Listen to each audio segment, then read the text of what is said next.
Hello everyone शांति पाठशाला को मु आपण मानंकु स्वागत जनाउछि। आजिकार एक नुआ भिडियो रे आमे आलोचना करिबा जल दिवस उपलक्षे एक सुंदर भाषण। भिडियोटी आरंभ करिबा पूर्वरु चैनल को सब्सक्राइब करिनियंतु एवं बेल आइकन टी को प्रेस करि दियंतु। चलंतु आरंभ करिबा। मंचासीन मुख्य अतिथि पूज्य गुरुजी गुरुमा, मोर प्रियर छोट बड़ भाई ओ भौणी माने तथा सभारे उपस्थित थिबा समस्त सज्जन मंडली, आजिकार एही जल दिवस उपलक्षे मु किछि कहिबार सुजोग पाइथिबारु निजको धन्य मने करूअछि। प्रत्येक वर्ष मार्च 22 तारिख को जल दिवस रूपे पालन करा जाए। जल ही जीवन। जल संपदर सुविनियोग तथा तार रक्षणाबेक्षण विषय रे सचेतन कराइबा एही दिवसर मुख्य उद्देश्य। वायु परी जल मध्य आम जीवन धारणर आउ एक अपरिहार्य वस्तु। समस्त सजीव प्राणी जगत जल उपरे निर्भर करती। वास्तव रे कहिबाकू गले सृष्टिर आरंभ ओ विलय एही जलरु ही होई थाए। जल बिना संसारर चिंता करा जाई न पारे। जीवन ठारू आरंभ करी कृषि, शिल्प, स्वास्थ्य सबु क्षेत्र रे जलर बहुल आवश्यकता रहिछि। मात्र अत्यंत क्षोभर विषय वर्तमान जल समस्या आम आगरे एक गुरुत्वपूर्ण समस्या भावे देखा देइछि।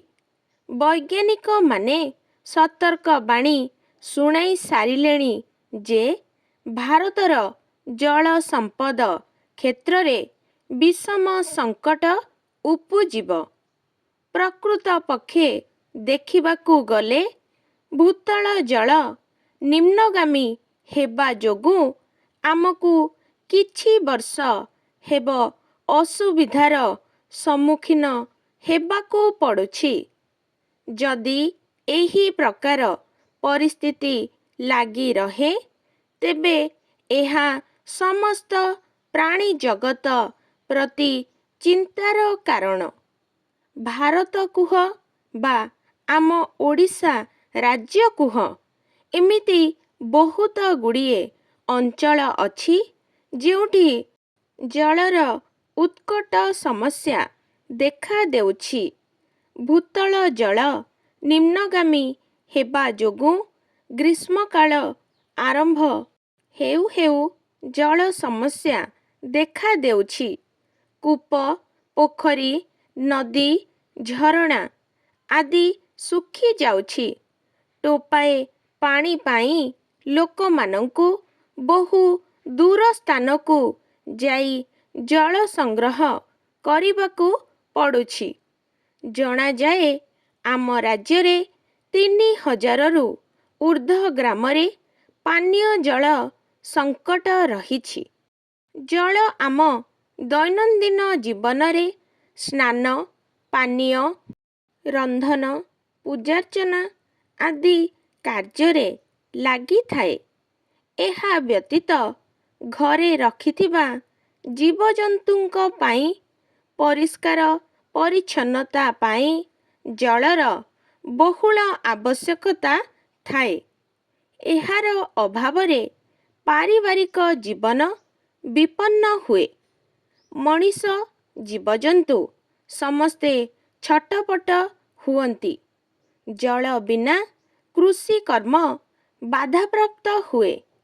देश रे आर्थिक समस्या सृष्टि हेबा सहित मरुड़ी दुर्भिक्ष पड़ी जनजीवन को मृत्यु आड़ को ଟାଣି ନିଏ। ଜଳ ଏକ ପ୍ରାକୃତିକ ସମ୍ପଦ।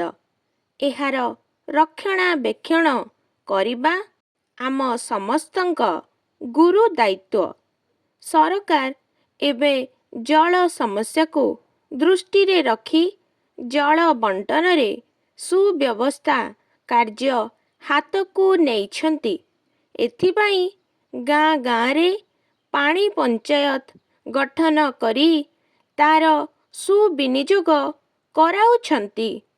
ତଥାପି ଜଳ ସମସ୍ୟା ଆମ ରାଜ୍ୟରୁ ସୁଧୁରି ନାହିଁ।